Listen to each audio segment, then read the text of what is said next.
જય શ્રી કૃષ્ણ મિત્રો, આવો ભક્તિ સત્સંગમાં આપ સૌનું હાર્દિક સ્વાગત છે. મિત્રો, આજે આપણે આ વિડીયોમાં જાણીશું પુત્રદા એકાદશી ક્યારે છે, તેનું મહત્ત્વ, તેની પૂજાવિધિ અને કથા વાર્તા. મિત્રો, વર્ષ 2026માં શ્રાવણ સુદ એકાદશી એટલે કે પુત્રદા એકાદશી આ વર્ષે એટલે કે 2026માં એકાદશી તિથિ 23 ઓગસ્ટના રોજ રાત્રે આશરે 2 વાગે શરૂ થાય છે અને 24 ઓગસ્ટના રોજ વહેલી સવારે આશરે 4:18 વાગે પૂર્ણ થાય છે. આથી સામાન્ય સ્માર્ત પરંપરા અનુસાર વ્રત 23 ઓગસ્ટે રાખવામાં આવે છે. જોકે વૈષ્ણવ પરંપરામાં તિથિ અને ઉદયા તિથિના નિયમ પ્રમાણે 24 ઓગસ્ટે પણ આ વ્રત મનાવવામાં આવે છે. એટલે જો તમે તમારા પરિવારની પરંપરા પ્રમાણે વ્રત કરતા હો તો તમારા સ્થાનિક પંચાંગ અથવા ગુરુજીની પરંપરાને પ્રાધાન્ય આપો. મિત્રો, હવે આપણે જાણીશું પુત્રદા એકાદશી એટલે શું. પુત્રદા શબ્દનો અર્થ છે સંતાન પ્રદાન કરનાર. આ એકાદશી ભગવાન શ્રી વિષ્ણુને સમર્પિત છે. ધાર્મિક માન્યતા પ્રમાણે જે દંપતી સંતાન સુખની ઈચ્છા રાખે છે તેઓ શ્રદ્ધાથી ભગવાન વિષ્ણુની આરાધના કરે છે. પરંતુ અહીં એક મહત્ત્વની વાત સમજવી જરૂરી છે. આ વ્રતને કોઈ ચોક્કસ પરિણામની ગેરંટી તરીકે નહીં, પરંતુ ધાર્મિક શ્રદ્ધા અને પ્રાર્થનાના વ્રત તરીકે સમજવું જોઈએ. ભગવાન પાસે પોતાની ઈચ્છા રજૂ કરવી અને પછી પરિણામ ભગવાનની ઈચ્છા પર છોડવું, આ સાચી ભક્તિ છે. આ દિવસે ભગવાન વિષ્ણુ સાથે માતા લક્ષ્મીનું પણ સ્મરણ કરવું શુભ માનવામાં આવે છે. શું તમે જાણો છો કે શ્રાવણ મહિનામાં આવતી એક એવી પવિત્ર એકાદશી જેને શાસ્ત્રોમાં પુત્રદા એકાદશી કહેવામાં આવે છે? એવી માન્યતા છે કે આ દિવસે ભગવાન શ્રી હરિ વિષ્ણુની ભક્તિપૂર્વક આરાધના, ઉપાસના, જપ અને કથા શ્રવણ કરવાથી સંતાન સુખ તથા પરિવારની સુખ શાંતિ માટે ભગવાનના આશીર્વાદ પ્રાપ્ત થાય છે. પુત્રદા એકાદશીના વ્રતના આગલા દિવસથી શું કરવું? તો કે મિત્રો, પુત્રદા એકાદશીનું વ્રત માત્ર એક દિવસનો ઉપવાસ નથી. તેની તૈયારી મનથી પણ કરવાની હોય છે. દશમીની તિથિએ શક્ય હોય ત્યાં સુધી સાત્વિક ભોજન કરવું, ક્રોધ, ઝઘડો, અપશબ્દો અને નકારાત્મક વિચારોથી દૂર રહેવું. રાત્રે ભગવાન વિષ્ણુનું સ્મરણ કરીને સંકલ્પ કરવો, હે શ્રી હરિ, મારી શક્તિ પ્રમાણે હું પુત્રદા એકાદશીનું વ્રત અને પૂજન કરીશ. મારા મન, વાણી અને કર્મથી થયેલી ભૂલોને ક્ષમા કરજો અને મારા પરિવાર પર તમારી કૃપા રાખજો. મિત્રો, હવે આપણે જાણીશું પુત્રદા એકાદશીની પૂજા વિધિ. સવારે વહેલા ઉઠી સ્નાન કરીને સ્વચ્છ વસ્ત્ર ધારણ કરો. પૂજાના સ્થાનને સ્વચ્છ કરો. એક બાજટ પર પીળું અથવા સ્વચ્છ કપડું પાથરો. તેના ઉપર ભગવાન વિષ્ણુની મૂર્તિ અથવા શ્રીહરિનું ચિત્ર કે ફોટો સ્થાપિત કરો. સાથે માતા લક્ષ્મીનો ફોટો રાખી શકાય. હવે ભગવાનની સામે ઘીનો દીવો પ્રગટાવો, ધૂપ પ્રગટાવો. પછી ભગવાનને ગંગાજળ અથવા શુદ્ધ જળ અર્પણ કરો. જો શક્ય હોય તો પંચામૃતથી ભગવાનનો અભિષેક કરો. પંચામૃતમાં સામાન્ય રીતે દૂધ, દહીં, ઘી, મધ અને સાકરનો ઉપયોગ થાય છે. અભિષેક પછી ભગવાનને સ્વચ્છ વસ્ત્ર અથવા પીળા રંગનું વસ્ત્ર અર્પણ કરવું. ત્યારબાદ ચંદન અર્પણ કરવું, પીળા ફૂલ અર્પણ કરવું અને ખાસ કરીને તુલસી પત્ર ભગવાન વિષ્ણુને અર્પણ કરવું. ત્યાર પછી ફળનો ભોગ ધરાવો. એકાદશીના વ્રત દરમિયાન અનાજનો ત્યાગ કરવાની પરંપરા છે. અંતે ભગવાન વિષ્ણુની આરતી કરો અને ભગવાનનું નામ સ્મરણ કરો. ઓમ નમો ભગવતે વાસુદેવાય. આ મંત્રનો શક્ય તેટલો જપ કરો. પુત્રદા એકાદશીના દિવસે તમે આ સરળ અને શક્તિશાળી વિષ્ણુ મંત્રનો જપ કરી શકો છો. ઓમ નમો ભગવતે વાસુદેવાય, શ્રી વિષ્ણવે નમઃ અને ઓમ નમો નારાયણાય નો જપ પણ કરી શકાય છે. જો સમય હોય તો વિષ્ણુ સહસ્ત્ર નામનું પઠન કરવું ખૂબ જ ઉત્તમ ભક્તિરૂપ સાધના માનવામાં આવે છે. મિત્રો, મંત્રની સંખ્યા કરતાં ભાવ મહત્વનો છે. મિત્રો, હવે આપણે જાણીએ કે એકાદશીના દિવસે શું ખાવું. તો મિત્રો, વ્રત વ્યક્તિની શક્તિ પ્રમાણે રાખવામાં આવે છે. કેટલાક લોકો નિર્જળ ઉપવાસ કરે છે, કેટલાક માત્ર પાણી લે છે અને ઘણા લોકો ફળાહાર અથવા ફરાળી આહાર લે છે. ફળ, દૂધ, સૂકા મેવા અને ફરાળી વસ્તુઓ પોતાની પરંપરા પ્રમાણે લઈ શકાય. પરંતુ જો તમે સ્વાસ્થ્યની દ્રષ્ટિએ ઉપવાસ કરી શકતા ન હો તો અતિશય કઠોર ઉપવાસ ન કરવો.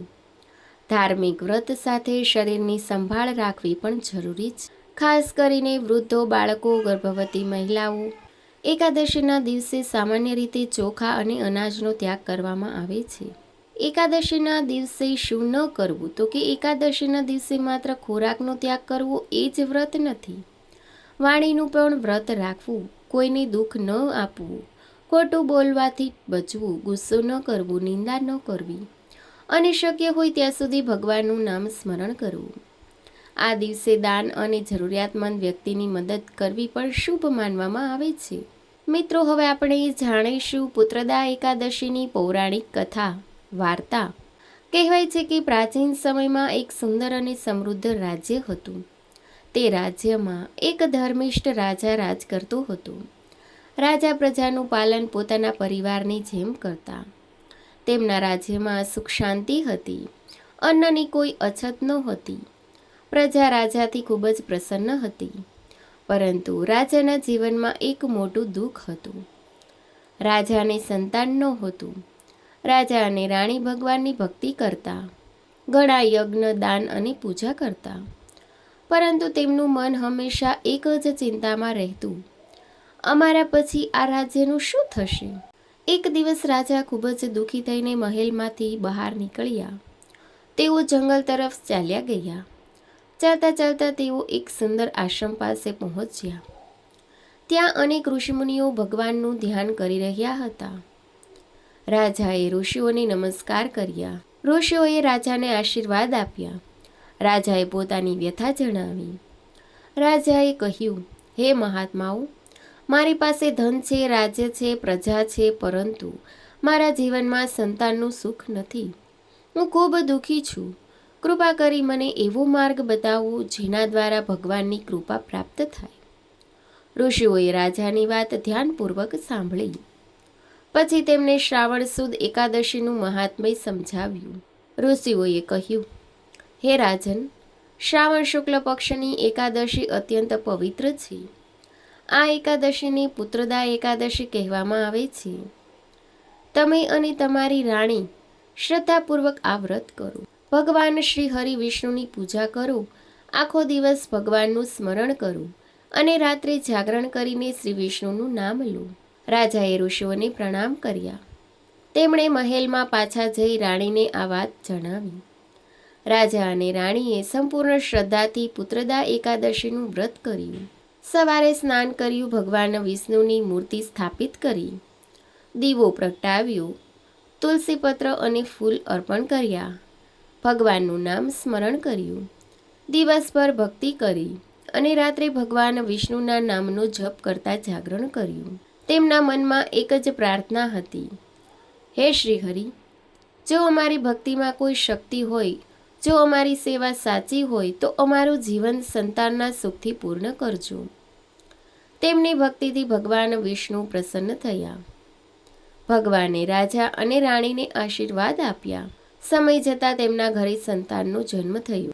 રાજા અને રાણીની ખુશીની કોઈ સીમા રહી નહીં. તેમણે ભગવાન શ્રી હરિનો આભાર માન્યો.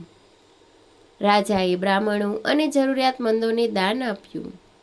સમગ્ર રાજ્યમાં આનંદ છવાઈ ગયો. આ રીતે રાજા રાણીએ સમજ્યું કે ભગવાનની ભક્તિ, શ્રદ્ધા, સદાચાર અને સંયમ ક્યારેય વ્યર્થ જતા નથી. અને ત્યારથી આ એકાદશીનું મહાત્મ્ય લોકોમાં વધુ પ્રસિદ્ધ થયું.